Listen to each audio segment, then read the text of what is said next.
Hey everyone, I am excited to have Kyle York with me. Kyle is the founder and CEO of York IE, also a longtime user, investor, and board member for Cloud App. So I'm excited to talk a little bit about the companies he's built. Also, we'll talk a little bit about Cloud App today and some of the things we've been doing over here. Kyle, you want to give a kind of quick background of yourself and kind of where you got to or how you got to where you are now? Yeah, sure. Great. Thanks for having me, Joe. It's exciting to be here. I'm a huge fan of yours and Cloud App, so awesome. So Kyle York, co-founder, CEO, and managing partner of York IE. We're a strategic advisory, investment, and operational growth firm. We'll get into more of what that means. We've got a sort of hybrid business that's building a SaaS platform. It's advising and consulting with startups on growth and also investing in early stage rounds, predominantly focused on B2B software companies. I have had a long career in SaaS. I guess I can say long, but the reality is I've only worked in the recurring revenue SaaS business model, so that sort of dates me. I started an education technology SaaS company for private schools called Whipple Hill that was eventually sold to Blackbaud, a public company out of Charleston, South Carolina. That's where I got my start, cut my teeth in marketing, sales, business development roles, spent a bunch of time in California for that company, and then moved back home. I'm actually talking to you today from Bedford, New Hampshire, my home. And I moved back here for a company called Dyn, which was at the time, a consumer kind of infrastructure company that enabled people in the early 2000s to basically name their home network so they could remote access back into their music or their files, inside their home network. It turned out the domain name system we specialized in was really good at doing naming, performance routing, security around cloud endpoints in modern websites that were globally distributed. And we ended up building a very successful company in Dyn. I was its chief revenue officer, had marketing, sales, services all under me. Ended up becoming the GM of that company when we sold to Oracle in 2016 for a rumored $600 million. Along the way, just actively angel invested, advised. I'm a business guy, a sales and marketing guy. Obviously, technology companies tend to be founded by technologists and engineers, and have made a career out of helping translate them into value for their customers. And just love working on the earliest stages. Oracle wasn't really for me, a little too big. And so I'm really excited to be building what I'm building in York IE, which I'm sure we'll talk a little bit more about today. Definitely. Yeah, that's really great. I think you mentioned, a key piece of your career has been focused on recurring revenue. And obviously, like a big piece of that is having loyal customers and having people that want to keep paying you. What's kind of the DNA of a good customer experience, and how have you kind of tried to focus on that and provide that so that companies want to keep, being part of your fold? Yeah, absolutely. I think it all starts with the strategic customer. And I always work with startups, especially in the earliest stages, about defining what that is. And what I mean by strategic, I think of it kind of like a triangle. A brand, that everybody knows that you can market around. So in your case, it's the Zendesk, it's the Adobes, it's the customers that we know and love. It could be even in startup land. It's also a company that is paying you something and paying you something consistently, something that is landing and expanding and not just retaining, but also growing. And then number three, they find strategic value in the capability that you offer.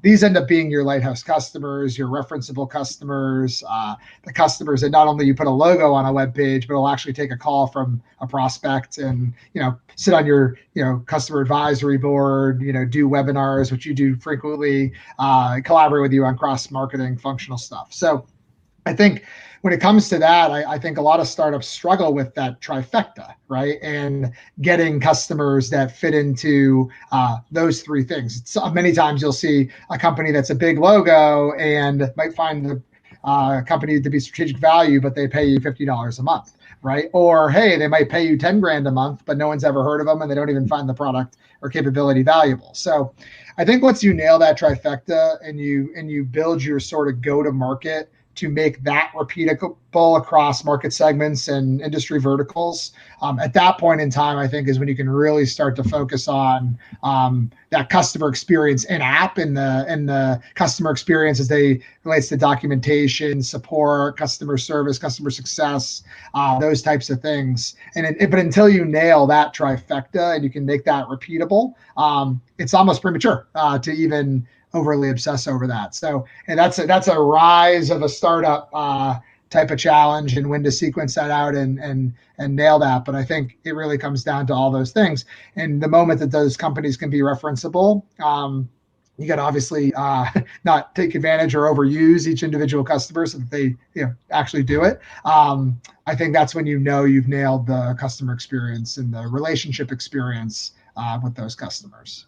Yeah, definitely. It's getting your house in order, like you said, having that strong foundation and being able to kind of really connect one-to-one initially, and then being able to scale that and find ways to really make it more efficient and design those experiences.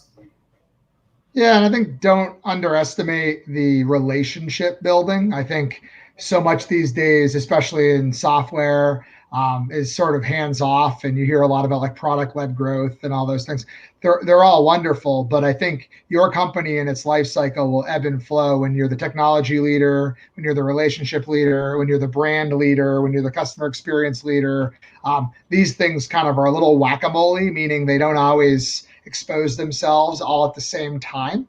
Obviously, the best companies have all functional areas of the business at the same time. But in my run at Dyn, I mean, there was times where we were hands down the technology leader, times when we had the best APIs and the best user experience and UIs.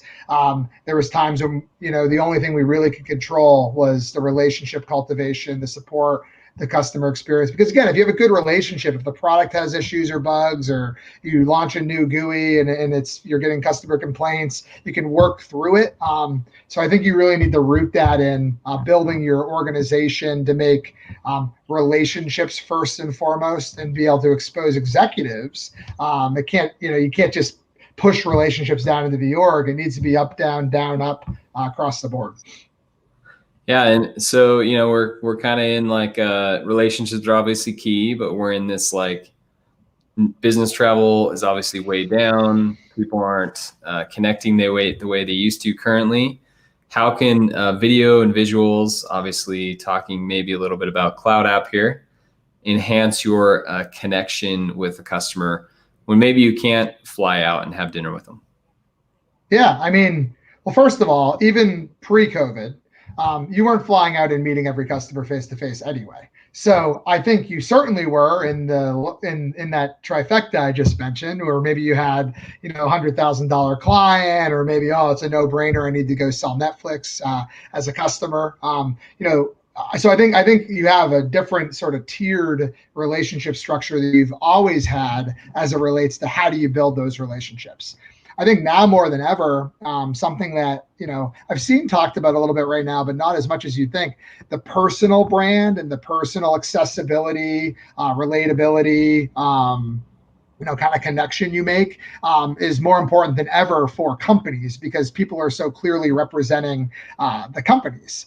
That's always what it was face to face. But if you think of big conferences where there's 40 by 40 booths or 10 by 10 booths, it's like you're actually engaging with the company, and there happen to be representatives of the company at those live events. I think now what you're seeing is the individual power of an account director, of a head of solution architecture, of a marketer, of a customer success person.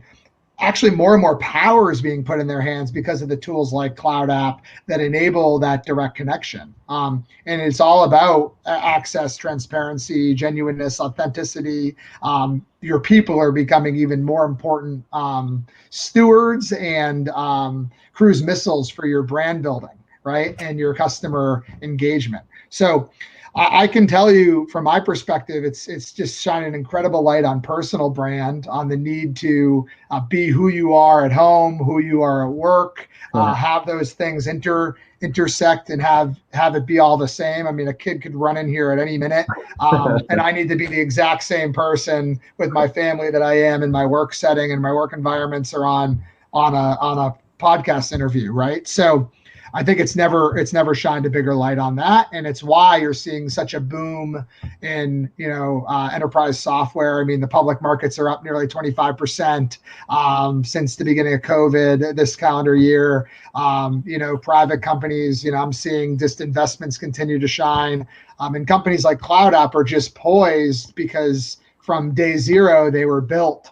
to help people communicate and collaborate and connect. And that's really what is required and what brands really need to open up on, especially large enterprise brands that spent a long time in Oracle. They got to get comfortable with lots of foot soldiers out there in the wild, and they're not going to control it the same way. So they better have the right streamlined processes, guardrails, brand guidelines, engagement guidelines, and tools to make that all sing. Yeah, there's just like that layer of authenticity that you mentioned. Like one of the programs I was helping build at Adobe was building up those executives as thought leaders and people that had a public face. And there was an interesting stat I always say, like we would do this brand push and we'd put $500 behind the EVP of sales, like a tweet or Facebook post or LinkedIn or whatever, and we'd get 10x the engagements that we would for like $5,000 behind a brand post. So it's like less money, more efficient. People want to connect with a human. And right now, like especially you said, kids running in, like it's authentic. We're having board meetings and kids are running in and dogs are barking and it's just the way it is, and we're all kind of on the same plane, and it's really kind of fun and interesting to see those worlds collide. Yeah, I feel like in like startups and entrepreneurship, those worlds collide more just because it's like this always on sort of gritty, the work-life balance is a weird one. So, I mean, I've always felt that in my startup, career. I think in larger companies, that humanization of like corporate America or the Global 2000 is actually where I'm finding it the most fascinating. I mean, I've also, to your point on executive programs and things like that, I mean, I've always complimented and worked with technical founders. My bosses have always been engineers. In my entire career, every single boss I've ever had has been an engineer. And by nature, an introvert, and personality-wise, kind of intrinsic. And so, being that translator as a marketer and having tools like Cloud App available to you to help you do that is critical. I mean, we would do things like, at Oracle, for example, we'd record internal meetings because that was the only time some of our technical leaders would speak out loud in front of lots of people. And then we'd synthesize out the key components of their talk and turn them into public-facing content, both micro and long form. And so, all of a sudden, they're a celebrity on the internet and they're helping us drive our brand forward and helping us relate to our customer base and grow our revenue. And they don't even necessarily know it. That's the thing I think about personal branding is not everybody's going to be good at it, but companies need to put together programs, leverage tools and capabilities, and help the people who aren't get good at it by managing it systematically. And the best brands in the world have always done this incredibly well. Yeah, I agree. I think you catch lightning in a bottle definitely when you find that tech leader that's willing to kind of be on stage. I want to talk a little bit about York IE. I obviously saw you kind of launch it, and the success you've been able to have early on with it. What do you guys? What's kind of like your customers are kind of like the people you invest in. So how are you kind of differentiating yourself from all the other kind of growth launching startup advisors out there that provides a different experience? Yeah. So, I mean, our vision is to reshape the way startups are built, scaled, and monetized. The Silicon Valley culture of fundraise, diminish founder equity and dilution, the cap table imbalance, the sort of growth at all costs mantra is very different than how I was raised. I was raised in a small family business. if we didn't make a profit, we didn't eat dinner, right? I mean, it was that basic. And you know, as you grow, I mean, Dine actually bootstrapped itself to 30 million ARR without raising a single dollar of outside capital. We happened to do it in Manchester, New Hampshire, our headquarters, when everyone told us we couldn't. You have a lot of this experience being in Silicon Slopes in Utah, Yep. and you know, a burgeoning scene that's been created over the last 2 decades. Very similar here in southern New Hampshire, north of Boston. I mean, I'm 45 minutes from Boston, but people think we cow tip all day, right? So you take that sort of Yankee pragmatism, and you take that sort of family business roots, and you bring that to a startup culture that's very, very different. But by default, you have some differentiation there. Also, because we work in deep technology and up the stack into SaaS applications like Cloud App, you know, we have just a lot of domain expertise and layers of the technical infrastructure that people don't understand, from storage to compute to DevOps to dev tools to cyber to DNS, right? I mean, we have a different level of technical competency than I think a lot of startups do, which commands a lot of credibility from technical entrepreneurs who are looking for help, right? It's not that we're just really good functional marketers or really good functional sales and BD or finance team. We really bring that to bear. I think our model is just incredibly unique. I mean, we're trying to go after everybody from investment banks to management consultancies to PR and AR firms to VC, you know, to really the gamut of players, including even analyst firms that support startups. I don't think a lot of these have really downscoped appropriately for the speed, pace, urgency, accountability, low budgets, flexible engagement models that startups command. I mean, I can remember paying 10 grand a month for a CFO consultant and 8 grand a month for a sales consultant and 20 grand in aggregate a month for analyst firms. Like, I mean, this is like not okay unless you've raised $10 million and you're Silicon Valley, you know, Series A darling, right? So how do you help create a different model of engagement? The only way we could do this is based on the track record I had as an angel and as an advisor. I mean, I joined with Cloud App while I was still working, right? 1% of my time. So we've taken a lot of what we've done historically, helping these companies kind of be a shot in the arm from a growth brand scale perspective.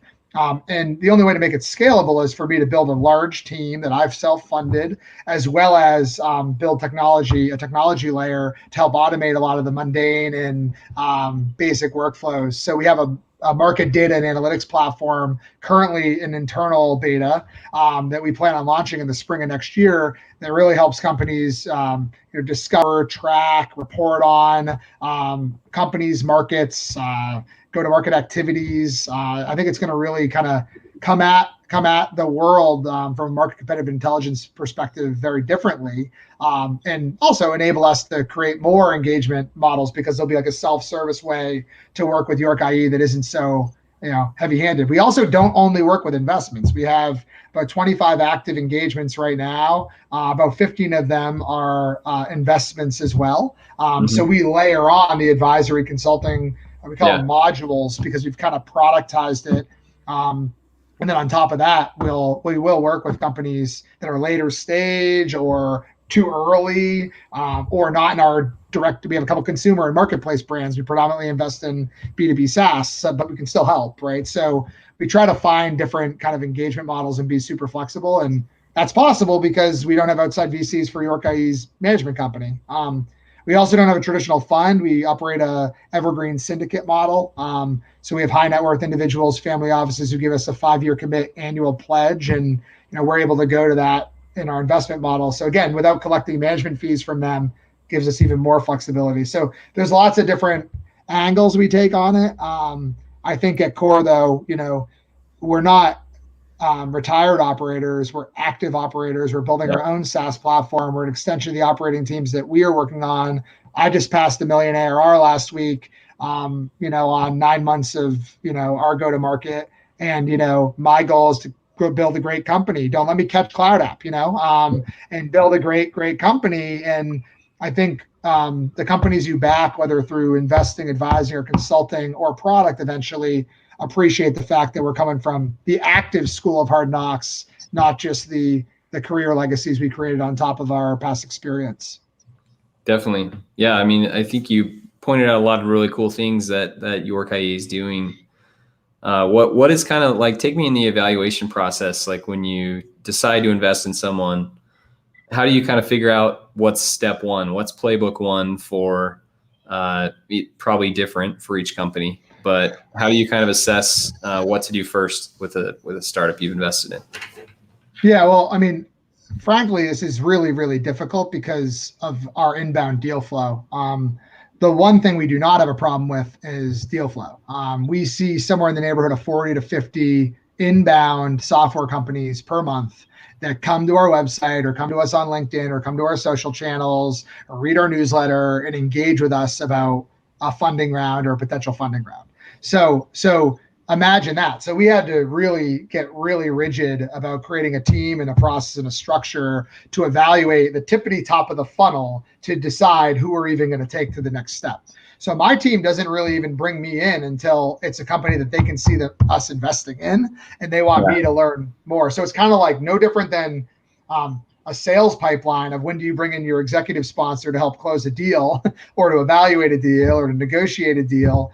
That's kind of the way we run York IE. We take everything less as we aren't investors by trade. We didn't grow up in the iBank or kind of investment VC community. We grew up as operators. Everything we do is operationalized like a company, right? When it relates to that, getting through the noise, I think number one is we call it our market in approach to company evaluation. Every single company we look at is typically founded by a product or engineering person who's sitting in the founding CEO, technical CEO seat. All of these people take a product out approach. It's why they built the company they built, right? They saw a problem in the market, a gap technically, and they knew they could create it. What we look at is, okay, how's that interplay in the market? How large is the market? How disruptible is the market? Are there established players? Are there new players? Does this company have a go-to-market bottoms-up plan to attack the big vision, but in a systematic, pragmatic way? And that's really how we cut through the noise. And then the rest is like every other investment company. We look at market opportunity. We look at product technology, IP, moat. We look at traction and go-to-market plans. We look at the team, and we look at financials, right? But lately we've had to almost make it even more simple. If this company sold in 5 years for $100 million, would we go to the closing dinner and be thrilled for their success? Do we like these people? These are the people we want to collaborate with, right? Is this a company that I could see myself being the CEO at? And again, I'm not. I'm the CEO of my own evergreen company. I'm going to do what I'm doing for the next 20 years. But do we think we can be helpful, that we fit in? Joe and Adam, my partners, who have very different, you've met, have very different skill sets and background. Adam's got more of a skill set like you. Joe's more corporate development, finance, FP&A. Do we actually complement these teams? Can we play a role to help them take to the next level? Because we want to feel reward out of the work we do. We don't just want to see a company grow and they never call us and we make money. That's great, but it's not what we're playing for. So I think some of those angles are really how we think about cutting through the noise and getting to the 10 to 15 deals, investment deals per year. We're going to work with, and the ones we don't, again, we want to have a bunch of mechanisms through our SaaS platforms, through our consulting modules, through our network, that we can still work with a ton of companies, even if it's just about creating content and curriculum about growth and getting people to buy into that. Definitely. But I think you touched on a few of these things along the way, and it's been a great conversation. Really enjoyed kind of learning some things from you and our audience as well. I like to kind of have you look in your crystal ball at the end, and you've touched on a few of these things, but what do you think the future of experience business is? Where do you see, asynchronous video obviously is a piece of that, real-time video, relationships, designing experiences? Where do you see things kind of rolling out? Yeah, I mean, I think at the end of the day, the world is flattening big time. And, even before COVID, I mean, people are living and working where they want to live and work. I mean, I think I'm proof of that. I mean, I love my life in New England, and I'm glad I live here and can raise my family here. There is people in my career who told me I'd never be successful in technology if I wasn't in Silicon Valley. I mean, Yep. so I think you're seeing a flattening of the world. You've seen Steve Case's rise of the rest. You've seen what Brad Feld and guys have done down in Boulder. You're seeing, they call them ecosystems in second and third tier cities all over the place. But I think what you're actually going to start to see is more communities built in other places of people who work for the Adobes, the Oracles, the cloud apps, the York IEs that are just distributed everywhere, which means that the technology we're using today is going to need to be innovated upon, and new norms are going to be created around how we work and how we live and how we engage. And that's just going to require more and more technology and capability, and more automation, right? I mean, it's hard to fast track getting to know somebody when you're not actually seeing them.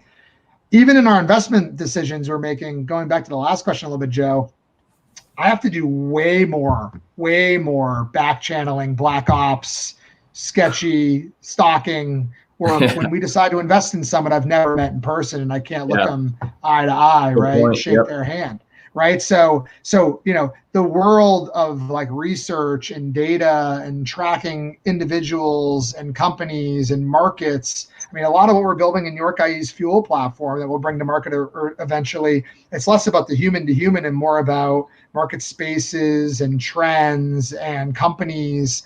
But it's just automating that and making it faster and quicker and making us all more prepared and more context led than we've ever been before. So that when we get on calls like this, we actually know about the people we're talking to, where they live, what the weather's like, what the sports scores were last night, what the local news is, is there, community unrest happening right now in your neighborhood, right. I think we just need to be a lot more aware. And so I think it's going to be the manifestation of that, being more prepared and making sure people are filled with context, as well as the collaboration tools coming together and innovating. That's really going to be the next gen, I think, of experiences amongst each other in our careers and lives. Awesome. Kyle, great stuff. Really appreciate your insights on experience business, York IE, lots of different stuff going on, and appreciate your background and kind of taking some time out this morning. Thanks, Joe. Appreciate it. Keep up the good work, especially with that hairdo. It's really coming together. Grow it out till there's a vaccine. That's right. Love it. All right. Thanks, Kyle. Thank you.